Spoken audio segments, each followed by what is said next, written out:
نہیں کرو تمہاری مرضی ہے چلو. جی ناجی صاحب بتائیں کہ اس وقت گلگت بلتستان کو عبوری صوبہ بنانے کے حوالے سے اسلام آباد میں بڑی بیٹھکیں ہو رہی ہیں. اس حوالے سے اندرون خانہ کیا پیش رفت ہیں, کیا ہونے جا رہا ہے, اور آپ خاموش کیوں ہیں؟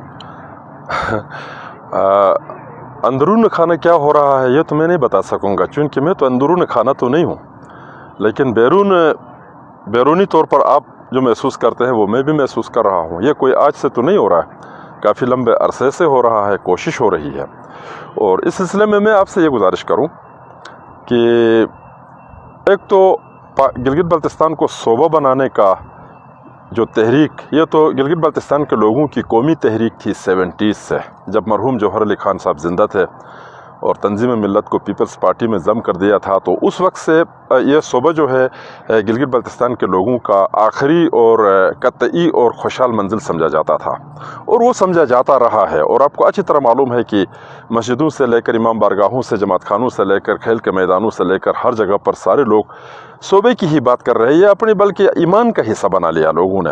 تو جس کا رزلٹ یہ ہوا جناب عالی کہ حکومت پاکستان, یا تو حکومت پاکستان نے اس وقت ہی کوئی چیز اس طرح انٹروڈیوس کرانے کی کوشش کی لانگ رن میں جو ہے اس کو ہتھیانے کے لیے, یا پھر یہ ہے کہ اب وقت وہ آ گیا کہ جناب پورا کشمیر تو نہیں مل سکا, تو اب کہیں نہ کہیں گزارا کرنا ہے تو اسی کو ہی ہضم کیا جائے. تو ایسی صورتحال کے اندر شعور بیدار ہوا, نئی نسل آ گئی, نیشنلسٹوں نے کام کیا.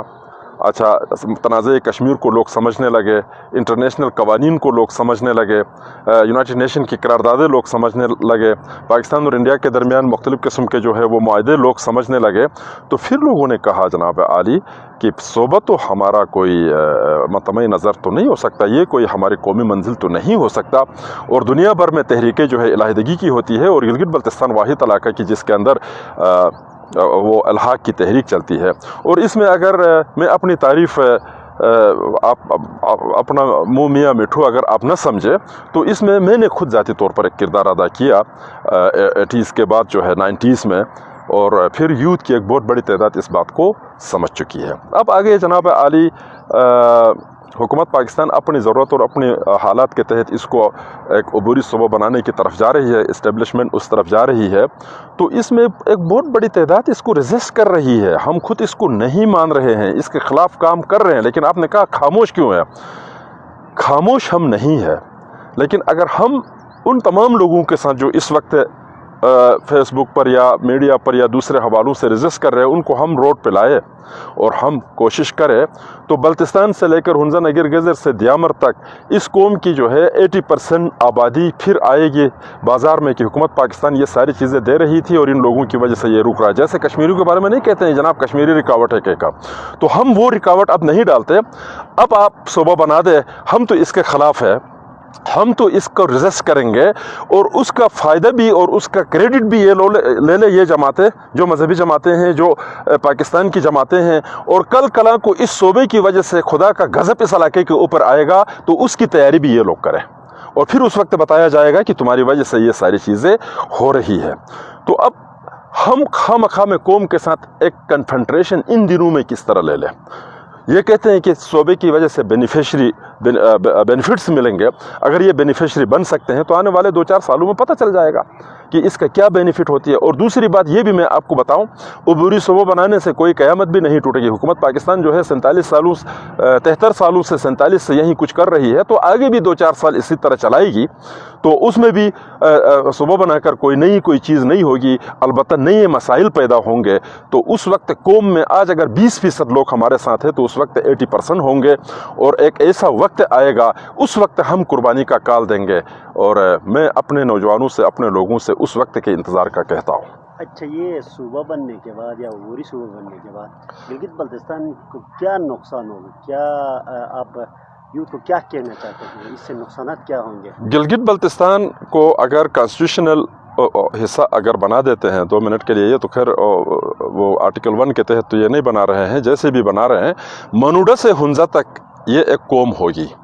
تو اس وقت جو ہے نہ یہ अपने स्पेशल स्टेटस की बात कर सकेंगे, ना अपने इलाहिदा वजूद की बात कर सकेंगे, ना हम अपनी इलाहिदा जो है हैसियत की बात कर सकेंगे।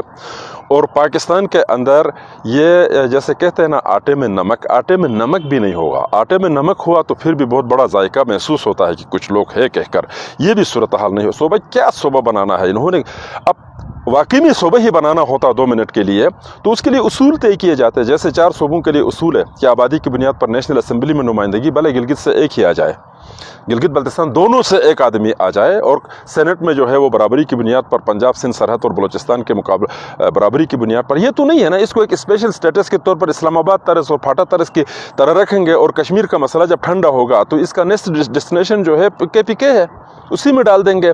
मैं जो कश्मीरियों के साथ मिलकर काम करता हूँ, मैं कोशिश करता हूँ कश्मीरियों के साथ बात बनाने की, तो लोग कहते हैं कश्मीरियों का एजेंट और ये कश्मीरियों का। मैं कश्मीर में मेरा क्या लेना देना है, कश्मीरियों के साथ कौन सी मेरी रिश्तेदारी, मैं नस्लन कश्मीरी नहीं हूँ। और यहाँ पर जो है हमारी अहले सुन्नत बरादरी के लोगों की भी कश्मीर में कोई दिलचस्पी हो सकती है, चूँकि सुन्नी ज़्यादा है यहाँ, चूँकि सुन्नी शे की बुनियादों पर वहाँ पर तो मेरा कोई अकीदे के लोग भी नहीं रहते। इसके बावजूद भी मैं कश्मीर के साथ इसलिए इसको लिंक चाहता हूँ कि कश्मीर की ज़्यादा आबादी और हमारा ज़्यादा रुतबा दोनों मिलकर वक्ती तौर पर कश्मीरियों से हमें थोड़ा बहुत नुकसान भी होगा, लेकिन हमारी हैसियत बरकरार रहेगी। अब अगर ये सूरत हाल होगा तो गिलगित बल्तिस्तान जो है नेक्स्ट फ्रंटियर का हिस्सा है और कश्मीर जो है वो पंजाब का हिस्सा है। 3000 मुरबा मील में न वहाँ कोई सूबा बनेगा, ना 15 लाख की आबादी का यहाँ कोई सूबा बनेगा, ना पाकिस्तान के अंदर 15 लाख आबादी और 3000 मुरबा मील के सूबे बनाने का कोई रिवाज है। ये रिवाज इंडिया में है, दुनिया के दूसरे मुल्क अफगानिस्तान के अंदर है, छोटे छोटे मुल्क जैसे इंडिया में जो है मणिपुर है, त्रिपुरा है, आगे चलकर ये नागालैंड और ये क्या कहते हैं ये सिक्किम है, आगे गोवा है, इस तरह की वो चीज़ें छोटे छोटे सूबे है। इसी तरह अफगानिस्तान में जाएंगे तो छोटे छोटे सूबे हैं गिलगित बल्तिस्तान के लेवल के। पाकिस्तान में कहाँ, पाकिस्तान में सराइकी सूबा नहीं बन सका, कराची नहीं बन सका, हज़ारा नहीं बन सका, अच्छा कोयटा और ग्वादर को जो है बलोच पख्तून के बुनियाद पर तकसीम नहीं किया जा सका, तो तुम्हारे गिलगित बल्तिस्तान के लिए किसने आगे चलकर एक सूबा रखना है। ये सारी चीज़ें यहाँ जब डेमोग्राफी हैवी पैमाने पर होगी तो फिर पता चलेगा। अभी तो थोड़े बहुत 200-400 पठान घर आबाद है तो इनको बड़ी परेशानी है 4-5 गुजरों से, आगे जो है पता भी नहीं चलेगा कि गिलगिती कोई कौम थी, शनाबुरिश की बल्ती ज़बान बोलने वाले लोग थे। जब ये सूरत हाल होगी तो इनको पता चल जाएगा सूबे क्या होते हैं। डेमोग्राफी पे आप बात कर रहे हैं कि डेमोग्राफी उस वक्त तब्दील हो गई अबूरी आइनी सूबा बनने के बाद, क्या इस वक्त डेमोग्राफी पे काम नहीं हो रहा है, डेमोग्राफी तब्दील नहीं हो रही गिलगित बल्तिस्तान की? अभी चोरी छुपे हो रही है, इस वक्त जो है गैर एलानिया हो रही है। इस वक्त मुझ जैसा एक आदमी इस तरह की भी बातें भी करता है। सूबा बनने के बाद जो इंटरव्यू आज मैंने दिया है इस पर दफ़ा वो आर्टिकल 6 लग सकता है और आगे में हमारी ज़बान बंद हो सकती है। ठीक है, बहावलपुर का आदमी इस तरह बात कर सकता है, बलोच कर सकता है, बलोच भी तो इसी तरह की बातें करते हैं और उनको हेलीकॉप्टरों से जो गिराते हैं सब लोग देखते हैं, ये बातें कर सकता है। या KPK का कोई आदमी स्वात वाला कर सकता है, या चतराली कर सकता है, आपके सामने कोहिस्तानी कर सकता है। ये आपकी स्पेशल स्टेटस ही है जिसने आपको गंदम की बोरियां और ये बातें और ये सारी चीज़ें कराने को जो है ना वो मौका दिया है। जब ये स्टेटस ख़त्म हो जाएगा तो उसके बाद देखना क्या होता है। यानी अच्छा, इस वक्त पाकिस्तान के अंदर भी सियासी तौर पे बड़ा मतलब ये है कि अनसर्टेनिटी पाई जाती है, इस हवाले से क्या देख रहे हैं और क्या उसके असरात गिलगित बल्तिस्तान पे भी पड़ेंगे? ज़ाहिर है गिलगित बल्तिस्तान पे तो पड़ना ही है। मैं तो इसके बारे में जो है वो बात में खुल के बात करेंगे, लेकिन अभी तो मैं ये कहूँगा कि खेल की तैयारी मुकम्मल है। ये जश्न बहारा का टूर्नामेंट है, ये शुरू ही मार्च में होता है, उससे पहले आगे नहीं होता, लेकिन मुतवक्को तौर पर इसका फ़ाइनल साल के आखिर तक होगा। Thank you.